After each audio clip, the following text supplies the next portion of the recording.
קדש עלינו שמך, רחמן רחם נעמך, קדש עלינו שמך, אלי יא אלי, אלי יא אלי.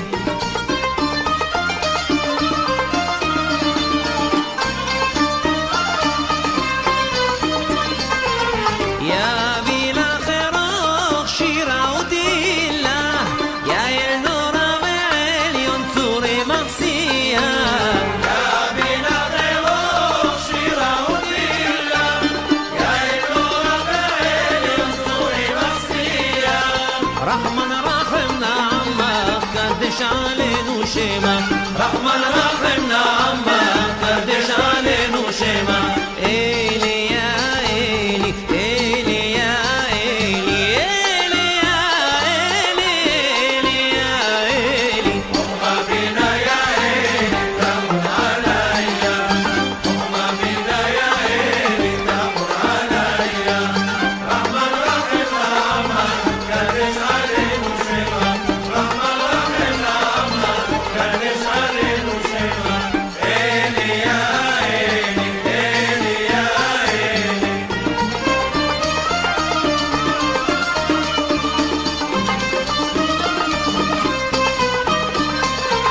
יא אל היום יכין אל המרעיון, עושה ניסים ופלא נחם את ציון. יא אל היום יכין אל המרעיון, עושה ניסים ופלא נחם את ציון. בזכות עמו נקרא לעמך תאירונה, בזכות עמו נקרא לעמך תאירונה, אלי יא אלי, אלי יא אלי, אלי יא אלי, אלי יא אלי. חוכמה בינה יא אלי.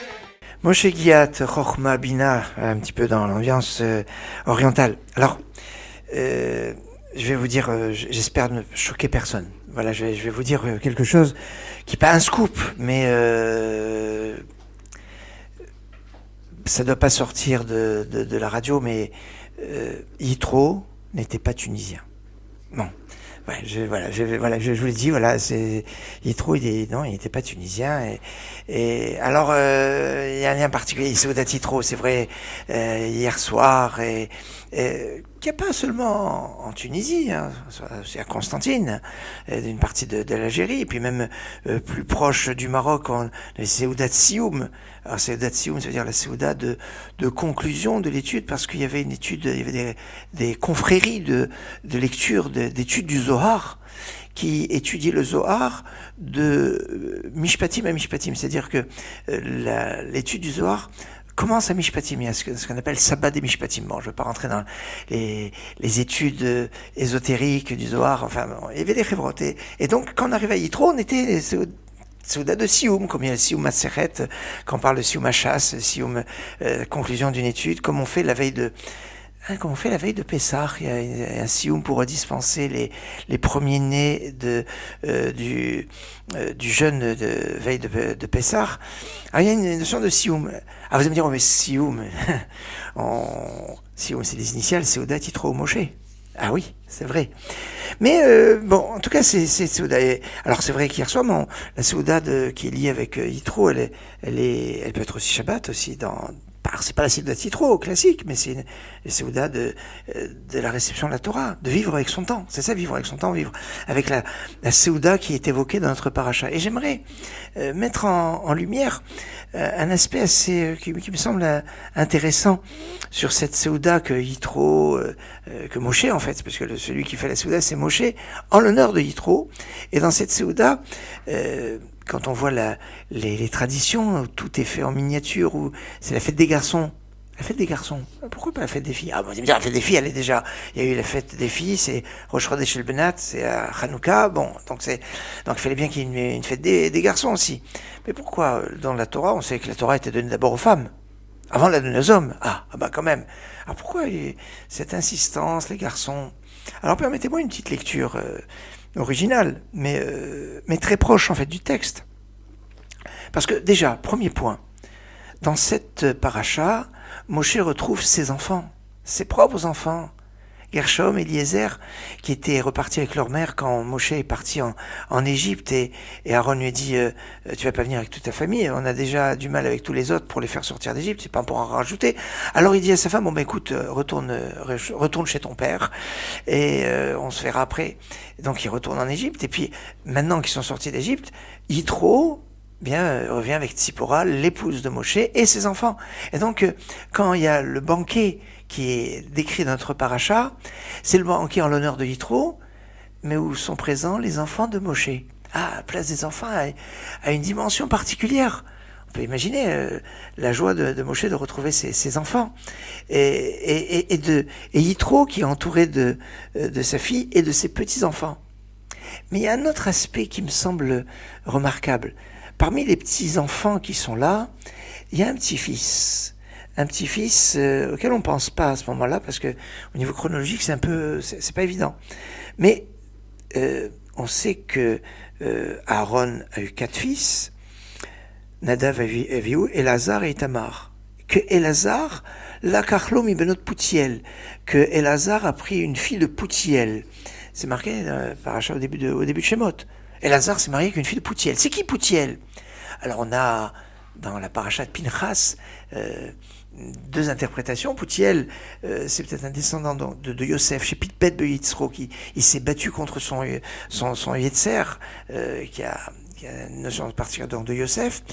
Deuxième lecture, chez Pitem Agalim l'Avodazara, qui a engraissé ses dévots pour l'Avodazara. C'est qui? C'est Yitro. Elazar est marié avec une fille de Yitro. Autrement dit, Elazar était à la fois le neveu de Moshe et le beau-frère de Moshe. Alors, ça veut dire qu'il y a une fille de Yitro qui est partie en Égypte et qui s'est mariée avec Elazar. Et ils ont eu un fils qui s'appelle Pinchas. Et ce Pinchas, eh bien, c'est le petit-fils de Yitro. Et il est déjà né, il est là. Et donc Yitro retrouve ce petit-fils Pinchas. Pinchas qui, plus loin, dans la paracha Pinchas, justement, on nous dit que Dieu va établir son alliance de paix avec Pinchas. Pinchas qui était né avant l'investiture des Kohanim, et même s'il était le fils d'Elazar, il n'a pas eu la possibilité de devenir Kohen. Pourquoi? Parce que Dieu avait ordonné à Moshe d'oindre comme Kohen, comme prêtre, Aaron et ses fils. Uniquement Aaron et ses fils. Ça veut dire que les petits-enfants d'Aaron qui étaient déjà nés, en l'occurrence Pinchas, n'ont pas été investis, n'ont pas eu l'onction de la prêtrise. Et donc il n'était pas Kohen. Pinchas, même s'il était fils d'Elazar, il était le fils d'Elazar à l'époque où il n'était pas encore Kohen. Et donc, comme l'onction et l'investiture s'est faite que pour Aaron et ses 4 fils, Pinchas qui était déjà né n'était pas Kohen. Et c'est qu'à la suite de l'histoire qui s'est passée dans justement la paracha de Balak, à la fin de la paracha de Balak, paracha de Balak qui commence avec Vayar Balak. Balak a vu, alors que notre paracha c'est Vayishma Yitro. Il y a et dans Balak on parle des Ikné Midian, des anciens de Midian. Midian qui est le pays d'origine de Yitro. Il y a des connexions, on n'a pas le temps dans le cadre d'une petite émission comme celle-là de rentrer dans ces détails qui feraient l'objet d'un chiour, d'un cours qui va très loin dans cette histoire, entre la connexion d'un côté Yitro, de l'autre côté Balak, Bilham. Mais en tout cas, toujours est-il, c'est à la fin de Parashat Balak, Pinchas va avoir un comportement qui va faire que, même s'il n'était pas Kohen, on va dire d'origine, il devient Kohen. Pinchas devient Kohen. Et il va avoir cette alliance de paix, au point que Pinchas va être lié avec l'alliance. L'alliance par excellence, c'est la Mila. Et Malach Abrit, l'ange, on va dire le personnage lié avec la Mila, c'est Pinchas. D'ailleurs, on évoque Pinchas toujours de Mila, parce que Pinchas, comme vous le savez, au niveau de la symbolique, on le retrouve c'est Eliaou, Pinchas c'est Eliaou. C'est bizarre, parce qu'Eliaou, le prophète Élie, est un personnage qui vient bien plus tard dans l'histoire, bien après Pinchas. Donc on aurait dû dire Eliaou c'est Pinchas, que si c'est une réincarnation, ou que Eliaou, c'est en fait Pinchas qui est revenu. Non, on dit Pinchas c'est Eliaou, comme si qu'Eliaou était déjà prévu, et que Pinchas va avoir ce lien. En tout cas, il y a ce lien avec la Mila, ce lien avec Pinchas, qui devient Kohen. Et c'est quand même remarquable, parce que dans notre paracha, on a Yitro, qui est présenté au début comme Kohen Midian, Choten Moshe, le prêtre de Midian, et qui était le beau-père de Moshe. Et remarquez que si au début on insiste sur cet aspect que Yitro était Cohen Midian, Choten Moshe, dans la suite, c'est Choten Moshe qui revient. Le titre de noblesse de Yitro, c'est plus le Cohen. Quelque part, il était Cohen, et dans notre paracha, il n'est plus Cohen. D'ailleurs, il était Cohen Midian, et il avait été déchu, on pourrait dire, de cette position de l'homme de l'idolâtrie, le prêtre de Midian. Il n'est plus le Cohen Midian. Il est le Choten Moshe, le beau-père de Moshe. Alors c'est très intéressant cet aspect-là. Dans notre paracha, on a Yitro, le grand-père, qui commence comme Cohen, et puis après il n'est plus Cohen, qui avec son petit-fils Pinchas, qui dans quelques parachiotes, eh bien va commencer, alors qu'il ne sera pas Cohen, et qui va devenir Cohen, avec une connexion avec la Mila. Or, à propos de la Mila, il y a marqué dans la paracha de ce Shabbat, Vayichad Yitro. Que veut dire Vayichad Yitro? Il y a 3 sens. Premier sens, Vayichad, c'est un langage de joie. Il s'est réjoui de tout ce qui s'est passé, et Yitro était content. Deuxième sens, Yitro était impressionné. Il a eu la chair de poule, comme on pourrait dire. Sa chair, c'est devenu Chadoudim, comme des pics. Et pourquoi? Parce qu'il était ému et il était très peiné de ce qui est arrivé aux Égyptiens dans cette histoire. Lui qui était aussi en Égypte, qui était conseiller de Pharaon et qui a démissionné quand il y avait cette folie destructrice et génocidaire de Pharaon. Oui, Yitro et cet homme qui a dit non à Pharaon et qui a démissionné de sa position parce qu'il ne pouvait pas faire autre chose. Il n'est pas resté silencieux comme Job est resté silencieux. Bilham était un artisan de cette solution finale en Égypte. Et Yitro va s'opposer, et il va être d'ailleurs mis à l'écart, puisqu'il n'aura personne pour l'aider, au point que ce sont ses filles qui sont les pâtres de son troupeau. Il n'avait pas de berger, non, ce sont ses filles. Et donc il était à part, Yitro. Et ce Yitro, donc il n'est plus le Cohen, et il devient Choten Moshe. Il était Cohen. Et alors, maintenant, quand il était en Égypte, il aurait pu avoir le même sort que les Égyptiens, mais il était parti à temps, on pourrait dire. D'ailleurs, c'est peut-être à cette époque, justement, puisque Yitro avait vécu en Égypte, qu'une de ses filles a eu la possibilité de se marier avec Elazar. D'où le fait que Elazar était marié avec une fille de Yitro et qu'il y a eu Pinchas, petit-fils de Yitro. Voilà, parce qu'on aurait pu se poser la question, mais comment une fille de Yitro a pu se marier avec Elazar qui était en Égypte et qui n'est pas sorti d'Égypte? Et voilà la réponse. En tout cas, c'est la deuxième explication. Troisième explication, on va dire Chad Yitro. Chad, c'est quelque chose qui est aiguisé. Il s'est fait la Mila. C'est-à-dire, on lui a fait la Mila, en tout cas. Il y a eu la Mila. Et qu'est-ce qui s'est passé? C'est que le banquet, la Seudat Yitro, qui est mentionnée dans notre paracha, était en fait la Seuda de la Brit Mila de Yitro. Ah, c'est intéressant. Vous savez que quand il y a une Brit Mila, on n'invite pas. On n'invite pas à cause de la Mila, mais à cause de la Seuda, parce que le repas qu'il y a après la Mila est une Seudat Mitzvah, et c'est compliqué si on est invité et qu'on vient pas. Enfin bon, alors c'est pour ça qu'on n'invite pas dans une Brit Mila à cause de la Seuda. Et donc, Seudat Yitro, c'était une Seuda de Brit Mila. C'est intéressant parce que dans cette Seuda de Brit Mila, il y a Pinchas qui va être lié avec la Brit Mila, comme on l'a dit, c'est Malach HaBrit, il est lié avec Eliyahu Hanavi. Mais il faut aller un peu plus loin dans cette réflexion. Parce que, à propos de Brit Mila, avant que les enfants d'Israël sortent d'Égypte, ils ont dû se faire la Brit Mila, comme on le voit dans les textes, pour manger de l'agneau pascal, il fallait faire la Brit Mila. Or, si certains avaient gardé la pratique de la circoncision, notamment la tribu de Lévi, tout le monde ne l'avait pas fait. Et donc il a fallu refaire la Brit Mila à certains. Et quand ils ont fait la Brit Mila en Égypte, ils ont fait quand la Seudat Mitzvah, le repas de Mitzvah lié à la Brit Mila en Égypte? Pas évident, parce que c'était Pessah. Et puis alors il y a eu Pessah, vous allez me dire, la Seuda de Pessah, c'est une Seuda c'était le Seder. Donc c'était pas le repas de la Brit Mila. Ça veut dire que quand il va avoir la Seuda de la Brit Mila de Yitro, c'était une sorte de rattrapage de la Seuda de la Mila de tous les enfants d'Israël au moment de la sortie d'Égypte. Ça veut dire que la Seuda de Yitro, c'est en fait une Seouda. C'était un repas de Brit Mila et de Brit Mila de Yitro à la base, mais qui était un rattrapage pour tous les enfants d'Israël quand ils ont fait la Brit Mila au moment de la sortie d'Égypte. Ah ben alors là, il y a quelque chose de puissant et qui justifie qu'il s'agit des petits garçons, des fêtes des garçons, parce que c'est la Brit Mila.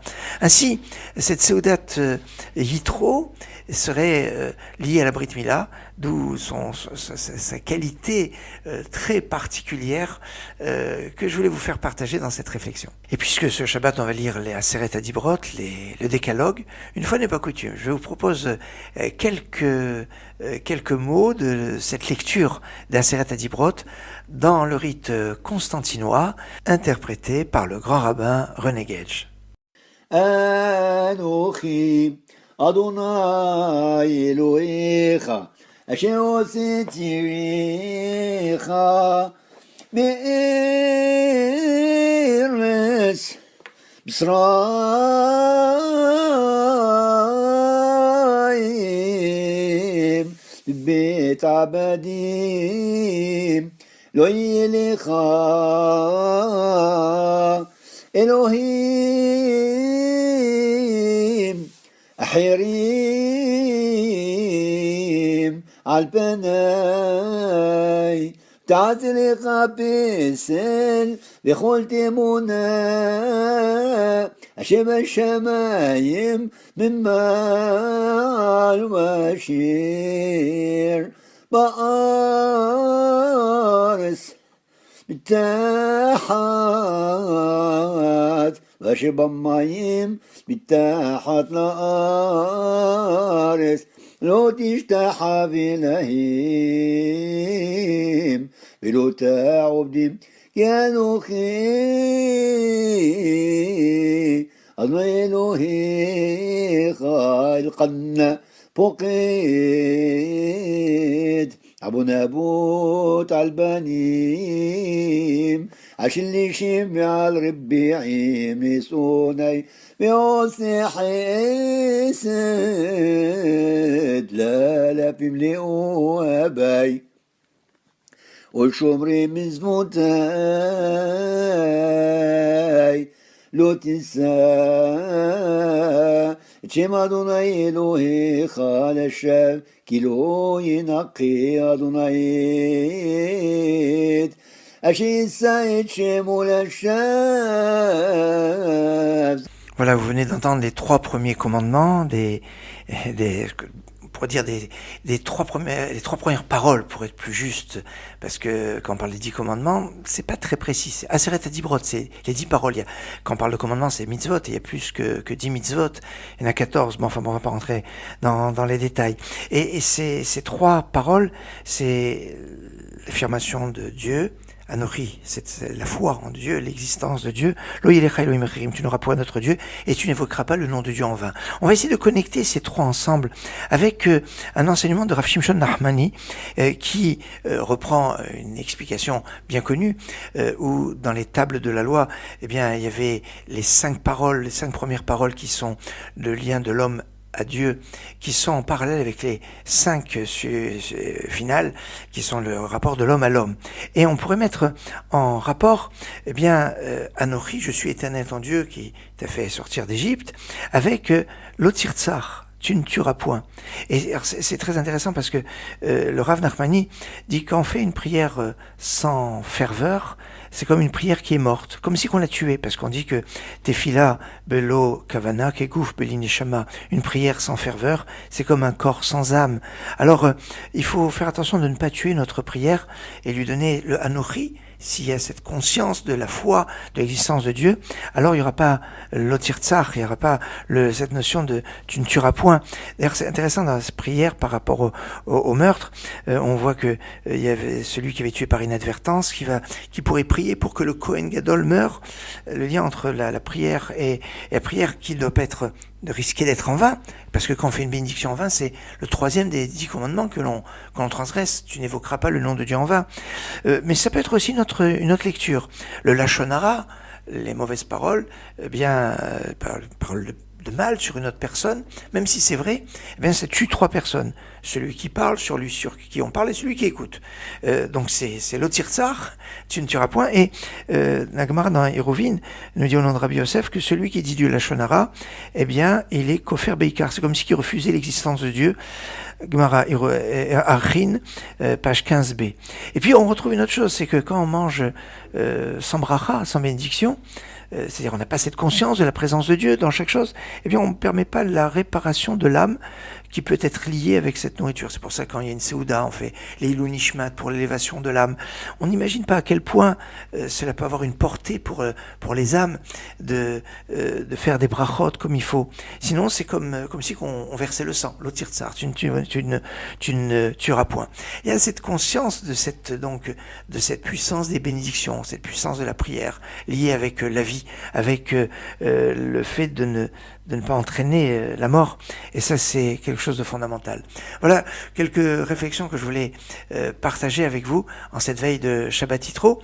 Sans oublier que si dans les traditions tunisiennes, il y a Seudat Yitro, c'était hier soir avec la pièce montée, il faut pas se démonter et bien se rappeler que dans la tradition tunisienne, il y a une autre tradition très très importante qui sera dimanche prochain. C'est le jeûne de la parole, Ta'anit Dibour, qui vaut 65 600 jeûnes. Et dans les communautés tunisiennes, que ce soit dans le 20e arrondissement, à Rabbi Haït Eblomet, ou dans le 19e rue Curial, ou à Garges, et on pourra en citer que quelques-unes comme ça, eh bien il y a le Ta'anit Dibour, le jeûne de la parole, qui est organisé, et je dirais que ça doit mobiliser au moins autant de personnes que le Ta'anit Dibour. Je serais tenté d'ailleurs de penser que l'un des sens de Seudat Yitro, c'est de rassembler les personnes pour que ça soit un tremplin pour se mobiliser pour le Ta'anit Dibour du jeûne de la parole, qui est d'une importance décuplée par rapport à l'importance, qui est déjà très importante, de la Seudat Yitro. Voilà, c'est ce point qui me semble important, que je voulais partager en cette veille de Shabbat. Shabbat Shalom, Git Shabbos. Shabbat Shalom, Umevorach.